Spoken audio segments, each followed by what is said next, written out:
السلام عليكم ورحمة الله وبركاته. كلنتي وعنه وناكسن أصحابتنا ملك الصوت جوكتان كسودو هذا البرنامج كان عيارها وحنو كويق دونا قضوا الدورة وكسابسن دوني كوبادا عكتا هديان وعصوب تاي داوة فلان سبسكرايب نوصار سينا شير قرأي صاحبادين لو ذا قدمان تيمبا آنو كبلونا حرير كلاوان دويسكا إيا باير مانج آيا قاري حالكي وحميد iyadoo kaliya xalkooda ku dambeyn doono inay kala tagaan weeraryahanka reer Poland ayaa doonaya inuu isaato kooxda isagoo doonaya inuu ku biiro kooxda Barcelona xilli ay Bayern Munich diidan tahay inay fasaxdo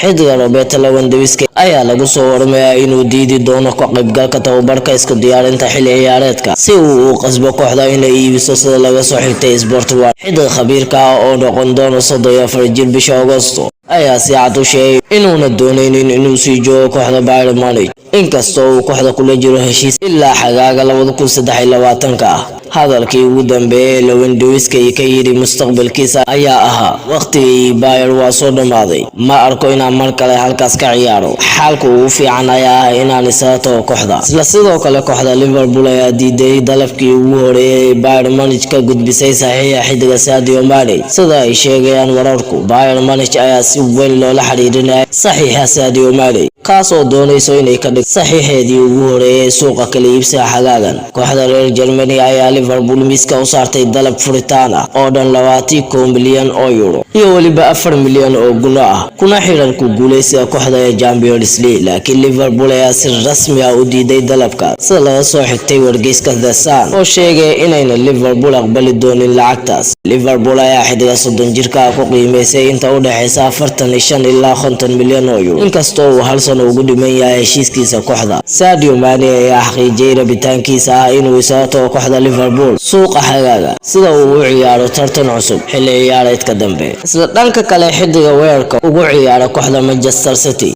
ee Gabriel Jesus ayaa lagu soo warmay inuu heshiis shakhsi ah la gaaray kooxda Arsenal si uu uga biiro suuqa xagaagan xidiga reer Brazil ayaa la rumaysay inuu bartilmaameed koowaad u yahay kooxda Arsenal kuwaas oo doonaya inay xoojiyaan weerar kadib bixitaankii Alexander Lacazette sida laga soo xigtay Football Insider Arsenal ayaa ku sii dhawaanaysa saxiixa xidiga Jesus iyagoo haatan heshiiska shakhsi ah la gaaray xidiga si kastaba haatee heshiiska ayaa ka fog in la dhameystiro maadaama ayna Arsenal iyo Manchester City weli ka heshiin qiimaha lagu iibinayo xidiga 25 jirkan ayaa kooxda Manchester City la joogay 4 xilli ciyaareed oo uu ku guuleystay 4 Premier League markaasna uu dhaliyay 58 gool isla madaxweynaha wadanka Faransiiska ayaa la soo warinaya inuu ahaa shakhsigii ka dambeeyay oo gadaal ka riixayay heshiiskii uu Kylian Mbappe ku sii joogay PSG markaan isaga diiday Real Madrid madaxweynaha Faransiiska Emmanuel Macron ayaa shaaca ka qaaday faahfaahin ku aadan wada sheekaysi gaar oo uu leeyahay Kylian Mbappe ka hor inta uusan xidiga Paris Saint-Germain iska diidin u wareegida kooxda Real Madrid Mbappe ayaa si xoog leh loola xiriirinayay inuu u dhaqaaqi doono Real Madrid sanado badan ka hor inta aysan PSG ka naxin oo aysan ku dhawaaqin inuu qandaraas cusub oo 3 sano u saxiixin 23 jirkan shabakada ciyaaraha ee gool ayaa warinayay in Emmanuel Macron uu kaalin mug leh ka qaatay sidii Kylian Mbappe loo qancin lahaa inuu sii joogo dalkiisa hooyo waxaana madaxweynaha dalkaas uu haatan xaqiijiyay inuu la xiriiray xidiga ku guuleystay koobka adduunka soo isku dayaya inuu difaaco dalkiisa intaas ayaan ku soo gabagabaynayaa wassalaamu calaykum waraxmatullaah